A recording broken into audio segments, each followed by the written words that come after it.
ഇത്തിരി കണ്ടമിനി മുതൽ ഇംഗ്ലീഷ് കൺട്രിയാകാൻ പോകുന്നു.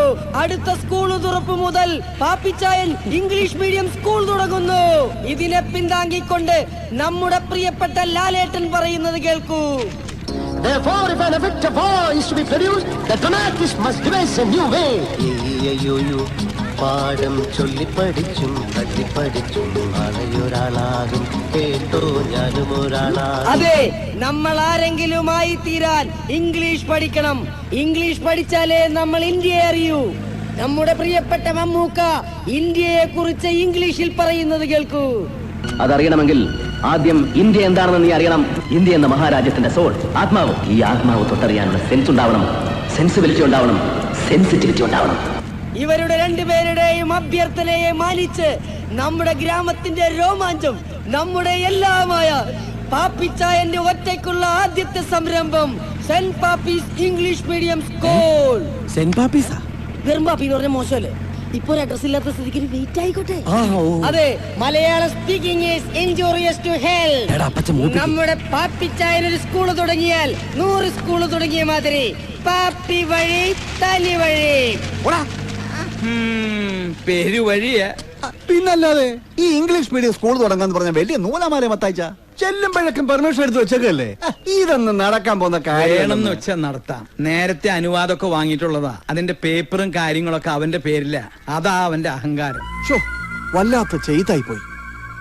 ഇനി ഇത് പൊളിക്കാൻ എന്താ പരിപാടി? സ്കൂളിന്റെ പണി തുടങ്ങട്ടെ, എന്നിട്ട് പൊളിച്ചാ പോരെ? അത് കേട്ടാ മതി, അത് കേട്ടാ മതി. അങ്ങനെ അടിച്ചടിച്ച് നിക്കണം.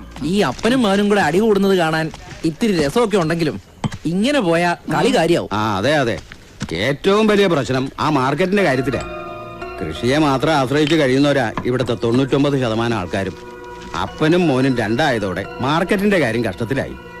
മാർക്കറ്റ് പിടിക്കാമെന്ന മാണിക്കുഞ്ഞിനെ അവര് തല്ലി ഓടിക്കുകയും ചെയ്തു. ആ മാർക്കറ്റ് പൊളിഞ്ഞ ഈ നാട് മുടിഞ്ഞെന്ന് കൂട്ടിയാ മതി. എന്നാലും പാപ്പി ഇനിയും കളിക്കും. കാരണം നാട്ടുകാരുടെ മുമ്പിൽ വെച്ച് എന്നെ അതുപോലെ നാണം കെടുത്തിട്ടുള്ളതാ. പാപ്പിച്ചായ കൂടെ നിന്നപ്പോഴാ അപ്പച്ചനല്ലേ ഉണ്ടാക്കിയെന്നുള്ള സത്യം. പക്ഷെ പാപ്പിച്ചായനെ ഉണ്ടാക്കിയത് അപ്പച്ചനാണെന്നുള്ള വേറൊരു സത്യം പരിഗണിക്കുമ്പോ ഒന്ന് അയഞ്ഞു കൊടുത്താൽ എന്നാ? പാപ്പിയുടെ വില എന്താന്ന് അപ്പച്ചൻ അറിയാൻ പോകുന്നേ ഉള്ളൂ. അല്ലെങ്കിൽ പിന്നെ തോറ്റെന്ന് അപ്പച്ചൻ പരസ്യമായിട്ട് അങ്ങോട്ട് പറയണം. എന്റെ പട്ടി പറയും, ഞാനാണോ അപ്പൻ, അവനാണോ അപ്പൻ? അപ്പനെ തോൽപ്പിക്കാൻ നടക്കുന്ന ഒരു മോൻ. സ്നേഹമില്ലാത്തവൻ. അപ്പനാവുമ്പോ മക്കളെ ചീത്ത പറയും, വേണമെങ്കിൽ 2 പൊട്ടിക്കുകയും ചെയ്യും.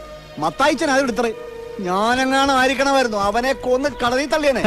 ശശാങ്ക, ഇത് ഇവരുടെ കുടുംബകാര്യ. ഇവൻ പറഞ്ഞതിൽ എന്താ തെറ്റ്? അവനത് പറയാനുള്ള അധികാരമുണ്ട്. ഒരു ആപത്ത് സമയത്ത് കൂടെ നിന്നോനാ.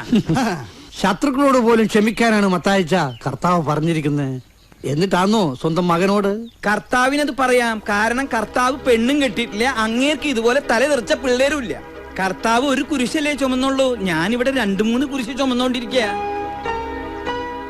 വരുന്ന വലിയ പെരുന്നാളിനോടനുബന്ധിച്ച് പള്ളി മൈതാനത്ത് വെച്ച് വമ്പിച്ച സിനിമാ പ്രദർശനം. ഓരോ ദിവസവും ഓരോ സിനിമ. മക്കളെ ദ്രോഹിക്കുന്ന, വകതിരിവില്ലാത്ത അപ്പന്മാർ നിർബന്ധമായും കണ്ടിരിക്കേണ്ട 5 ചരിത്ര സിനിമകൾ.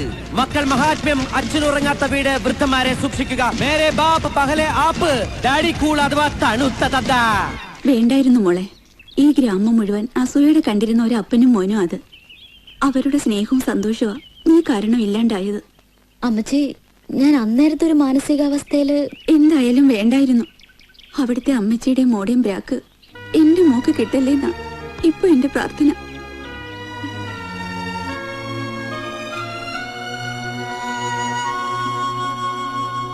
വാലുമ തീ പിടിച്ചിരിക്കുമ്പോഴും പാപ്പിച്ചായന്റെ വൃത്തികെട്ട ശീലം നിർത്തരുത് കേട്ടാ. മിണ്ടാതെ കണി വരുന്നുണ്ടോ? വരുന്നുണ്ട്, തുറന്നോ. എവിടെടാ? മുമ്പിലല്ല, പുറകില്. ഇവിടെ.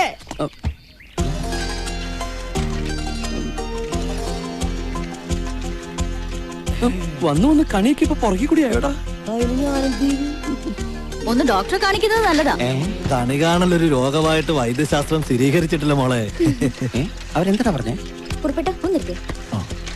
കുട്ടാപ്പി, പഞ്ചായത്ത് ഓഫീസിലെ ഒരു പരാതി കണ്ടു. പരാതിക്കാരനോട് ഒരു 11 മണിയാകുമ്പോ ഓഫീസിലോട്ട് വരാൻ പറ. കുറുപ്പേട്ട. 11 മണിയാ?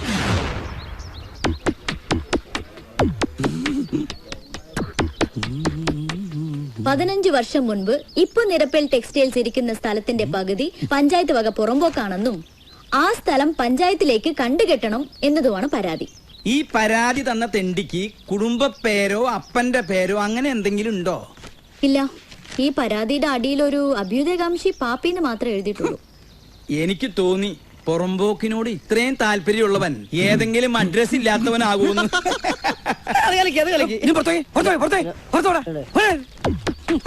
പ്രസിഡന്റ് പരാതി മുഴുവൻ വായിച്ചല്ലോ. പെട്ടെന്ന് തീരുമാനം എടുക്കണം. എനിക്ക് മാന്യന്മാരായിട്ട് വേറൊരു മീറ്റിംഗ് പുറത്തുള്ളതാ. എന്താ ഇതിന് മറുപടി പറയാനുള്ളത്? പ്രസിഡന്റ്, ആധാരത്തിലുള്ള സ്ഥലത്താണ് കടയിരിക്കുന്നത്. സംശയം ഉണ്ടെങ്കിൽ നിങ്ങൾ അളന്നു നോക്കിക്കോളൂ. ഈ സ്ഥലം ഞാൻ കട പൂട്ടി വീട്ടിൽ പോകുമ്പോ കക്ഷത്തിൽ വെച്ച് കൊണ്ടുപോകാറില്ല. അളക്കണം പ്രസിഡന്റ്, അളക്കണം. ഈ നെരപ്പേൽ മത്തായും കുടുംബക്കാരും പണ്ട് വളച്ചെടുത്തിട്ടുള്ളതാ. ഈ പെണ്ണിനെ വളയ്ക്കാൻ പറ്റാത്തവനാണ് പുറമ്പോക്ക് വളയ്ക്കണ കാര്യം പറയുന്നത്.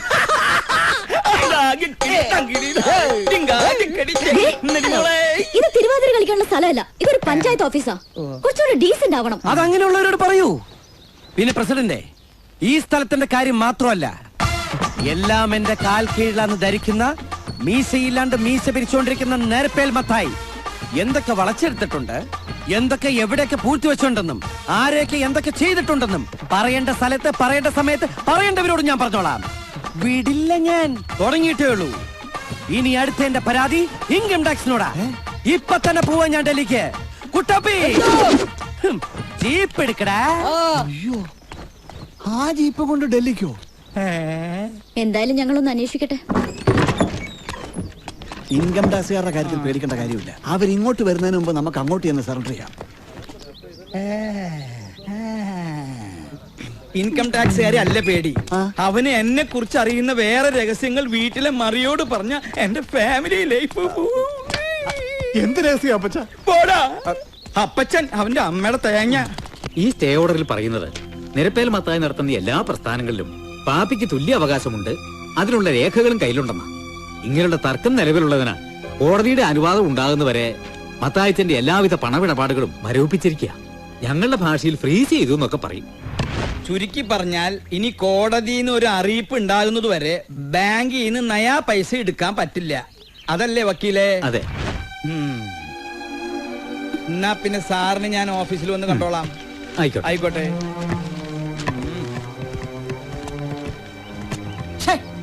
ഈ സ്റ്റേ നമ്മൾ ആദ്യം പാപ്പി കഴിക്കേണ്ടതായിരുന്നു. ഒന്നുമില്ലാത്തവന്റെ എന്ത് മരവിപ്പിക്കാനാ? ഉണ്ടേ ജോലിക്കാരുടെ ശമ്പളം, ചിട്ടിയുടെ കാശ്, അടവ്, തിരിവ് എല്ലാം കുഴപ്പത്തിലായല്ലോ. അന്വേഷണവും കേസും കൂട്ടവും ഒക്കെ കഴിയുന്നത് വരെ പിടിച്ചു നിൽക്കാൻ എന്താ ചെയ്യാ എന്റെ കർത്താവേ. ശശാങ്ക. അയ്യോ മത്തായിച്ച, ഞാനിപ്പോ ആകട്ടായിട്ടില്ല. എടോ, എന്റെ വാച്ച് കേടായതുകൊണ്ട് സമയം ചോദിക്കാൻ വിളിച്ചതാ. 12 എന്ത് വേഗം ഇപ്പൊ സമയം പോകുന്നല്ലേ. അല്ല മറിയേ, നിന്റെ പേരിൽ കുറച്ച് സ്ഥലം ഉണ്ടല്ലോ, നമ്മുടെ കനാലിന്റെ തൊട്ടപ്പുറത്ത് 5 ഏക്കർ പറമ്പ്. അയ്യോ, 5 ഏക്കറോ? ഇനി വേറെന്തെങ്കിലും ഉണ്ടോ? ഒന്ന് ആലോചിച്ചേ. അല്ല, ഈ വീട് ആരുടെ പേരില? എന്തിനാ? മത്തായിച്ചന്റെ സ്ഥാനത്ത് ഞാനായിരുന്നെങ്കിൽ ഉണ്ടല്ലോ, കയ്യിലുള്ള എല്ലാം വിറ്റ് പേർക്കി പാപ്പയ്ക്ക് പണി കൊടുത്തേനെ. അല്ല, ഒരു പാഠം പഠിപ്പിക്കാനാ. മറിയേ, തൽക്കാലം ഒന്ന് പിടിച്ചു നിൽക്കാൻ ആ 5 ഏക്കർ നമുക്ക് കൊടുക്കാം. അതാ ബുദ്ധി. അല്ലാതെ മണ്ണ് കെട്ടിപ്പിടിച്ചിരുന്നിട്ട് എന്ത് കാര്യം? വാങ്ങാൻ ഞാൻ ആളെ കൊണ്ടുവരാം. ഏതായാലും അമ്മച്ചിയോട് അന്വേഷണം പറയാൻ മറക്കണം. ആയിക്കോട്ടെ.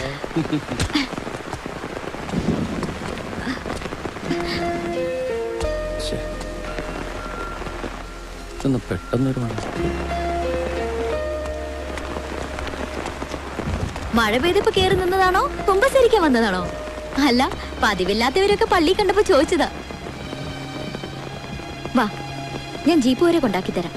കുഴപ്പമില്ല, മാറും. വാ.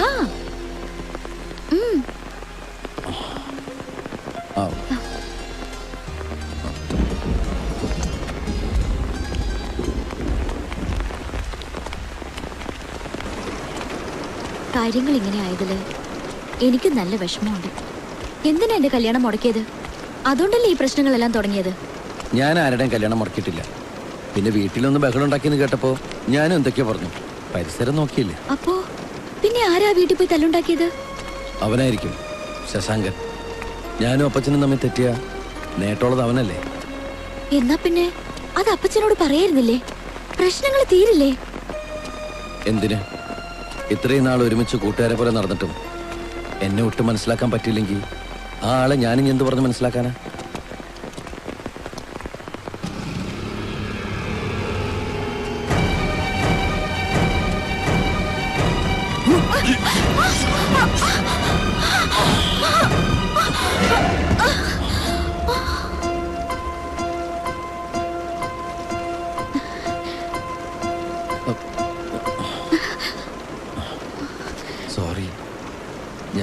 വീഴാൻ പോയതാ.